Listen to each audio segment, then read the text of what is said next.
کہ میں آج کی اس محفل میں کامیاب ہوگا۔ نبی کے عشق کا پیکر یہی پہ لیٹا ہے۔ دیا بھائی ترنم صاحب سبحان اللہ اگر نہ کہہ سکتے ہو تو صرف ہنستے رہیے آپ کہ نبی کے عشق کا پیکر یہی پہ لیٹا ہے، محبتوں کا سمندر یہی پہ لیٹا ہے۔ اگر یہ داہنی طرف اور بائیں طرف دونوں لوگ مضبوط ہو جائیں گے تو انشاءاللہ کام بن جائے گا۔ ایک صاحب نے شادی کی 2-2.5 سال کے بعد انہوں نے دوسری شادی کر لی۔ ایک آدمی نے ان سے پوچھا کہ میرے بھائی جب آپ نے ایک شادی کر لی تھی تو دوسری شادی کرنے کی وجہ کیا تھی؟ تو کہا پہلی والی بیوی مارتی بہت تھی، اس لیے ہم نے دوسری شادی کر لی کہ وہ مارے گی تب یہ چھڑائے گی۔ کہا اب کیا ہوا؟ کہا اب وہ پکڑتی ہے تب یہ مارتی ہے۔ تو دائنی طرف اور بائیں طرف جتنے لوگ بیٹھے انہیں اگر یہ سب مل جائیں گے تو انشاءاللہ یہ سفر بہت آسان لگے گا۔ دیکھیں طارق بھائی بس آخری شعر حضور دیکھیں کہ نبی کے عشق کا پیکر یہی ڈوکم والوں میں آپ کی آواز کو سننا چاہتا ہوں کہ میزان محبت میں ذرا تول کے سنیے، جملے بڑے انمول ہیں بہلول کے سنیے، میں کرنے چلا ہوں شہ کونین کی مدحت، زحمت نہ اگر ہو تو ذرا بول کے سنیے۔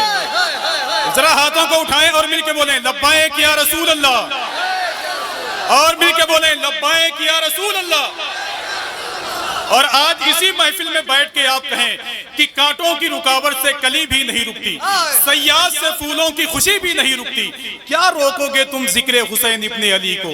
ابے تم سے تو ایک اصغر کی ہنسی بھی نہیں رکتی، تم سے تو ایک اصغر کی ہنسی بھی نہیں رکتی۔ میں اعظم بھائی جلدی پڑھتا ہوں اس شعر کو کہ نبی کے عشق کا پیکر یہی پہ لیٹا ہے اور محبتوں کا سمندر یہی پہ لیٹا ہے، دیار طیبہ سے خوشبو یہی پہ آتی ہے، میرے نبی کا قلندر یہی پہ لیٹا ہے، دیار طیبہ سے خوشبو یہی پہ آتی ہے۔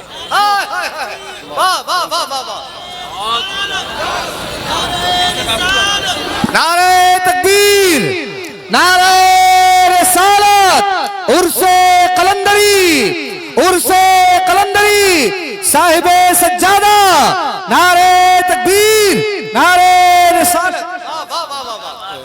حضور صاحب سجادہ اتنی داد مل رہی ہے کہ نظامت کرنا مشکل ہے، لیکن حضور صاحب سجادہ کو حکم میں اس لیے پڑھ دیتا ہوں کہ نبی کے عشق کا پیکر یہی پہ لیٹا ہے، محبتوں کا سمندر یہی پہ لیٹا ہے، دیار طیبہ سے خوشبو یہی پہ آتی ہے، میرے نبی کا قلندر یہی پہ لیٹا ہے، میرے نبی کا قلندر یہی پہ۔ بس وہی منظر آپ کو دیکھنا ہے تھوڑی دیر کے لیے، اس کے بعد میں نظامت کے جو اشعار مجھے معلوم ہے میں پڑھ دوں گا۔ راستے میں مجھے برابر یاد آیا، میں پڑھتے ہوئے آ رہا تھا کہ موت کے بعد بھی کر کے یہ سفر آئے گے، عاشقوں دیکھ لو ہم آپ کے گھر آئے گے۔ بس اعظم بھائی کہ موت کے بعد بھی کر کے یہ سفر آئے گے، عاشقوں دیکھ لو ہم آپ کے گھر آئے گے۔ بس ایک ہی مصرع ہے، بس میں بہت پریشر بنا کر اس لیے نہیں پڑھ رہا ہوں کہ کہیں ایسا نہ ہو کہ مجھے ڈوکم میں داد نہ ملے تو نقصان ہے میرے لیے۔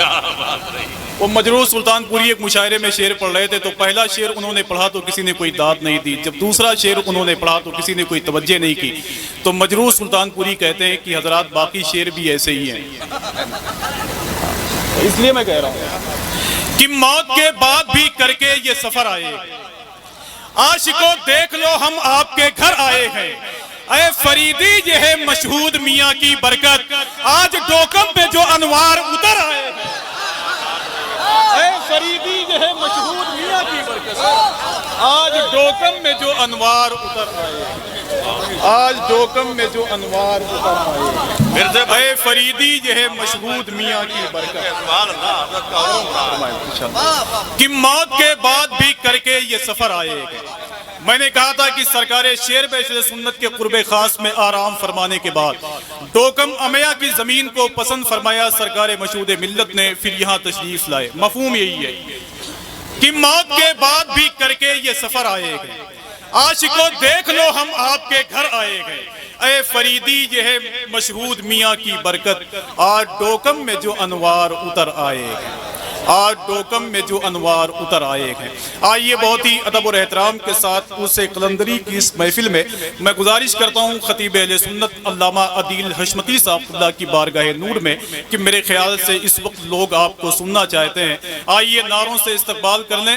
نعرہ تکبیر، نعرہ رسالت، فیضان حضور شیر بیشر سنت، فیضان حضور مشہود ملت، عرس قلندری، نعرہ تکبیر، نعرہ رسالت کہ سرور کونین کا جو امتی ہو جائے گا میرا دعویٰ ہے یقیناً جنتی ہو جائے گا۔ ایک وہابی بیچ کر گھر بار یہ کہتا چلا کیا خبر تھی یہ علاقہ حشمتی ہو جائے گا۔ زمانے والے وہ تو کہیے میرے سرکار سنبھالے ہوئے کہ جانے کب کا یہ مٹا دیتے زمانے والے، وہ تو کہیے میرے سرکار سنبھالے ہوئے گئے۔ اللہ کا شکر ہے کہ آمد ہوئی ایک عظیم الشان عالم دین کی جن کا تعلق ایشیا کی اس عظیم دینی درسگاہ سے ہے جس کو سجایا تھا حضور حافظ ملت نے۔ حضور شاہ علامہ مفتی صدر الورا صاحب اللہ مصباحی ہمارے اور آپ کے درمیان تشریف فرمائے، اللہ ان کا سایہ دراز فرمائے۔ یہ وہی لوگ ہیں کہ جن کی زبان چوسنے والے فصیح اللسان ہو گئے، جن کی درسگاہ میں پڑھنے والے بڑی بڑی درسگاہوں کے مالک ہو گئے، قلم جن کے ہاتھ میں آنے کی تمنا کرتا ہے، کتابیں جن کی زبان پر پروان چڑھتی ہیں۔ اللہ کا شکر ہے کہ وہ یہاں تشریف فرمائے، اللہ ان کا سایہ دراز فرمائے۔ میں علماء اہل سنت کی جانب سے ان کا استقبال کرتا ہوں اس محفل نور میں، خاص کر حضور صاحب سجادہ حضور شایان ملت کی جانب سے۔ حضور مفتی اعظم گجرات حضور شاہ علامہ مفتی محمد اشرف صاحب اللہ ہمارے اور آپ کے درمیان تشریف فرمائیں، اللہ ان کے قدم کی برکت سے ہم سب کو مالا مال فرمائے۔ آج جس بارگاہ میں دامن پھیلا کے یا بچھا کے آپ بیٹھے ہوئے ہیں وہ سرکار شیر بیشر سنت کے لاڈلے کی بارگاہ ہے، جن کے بارے میں کبھی سرکار مفتی اعظم نے ارشاد فرمایا تھا کہ جو کام 150 مولوی مل کے نہیں کر سکتے وہ کام تنہا شیر بیشر سنت کر سکتے ہیں۔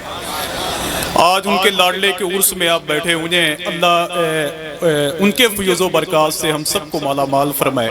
طہارت بھائی بیٹھے ہوئے ہیں، علامہ مصباح نوری صاحب اللہ بیٹھے ہوئے ہیں، اور یہ سب حضور حنفی صاحب اللہ کی بارگاہ کے فیض یافتہ ہیں، تو میرے خیال سے اس شعر و ادب کے حوالے سے ان کی نگاہ بہت تیز ہوگی۔ اس حوالے سے ایک شعر پڑھتا ہوں، آپ کا دل کہے تو آپ سبحان اللہ کہہ دیجیے گا بس۔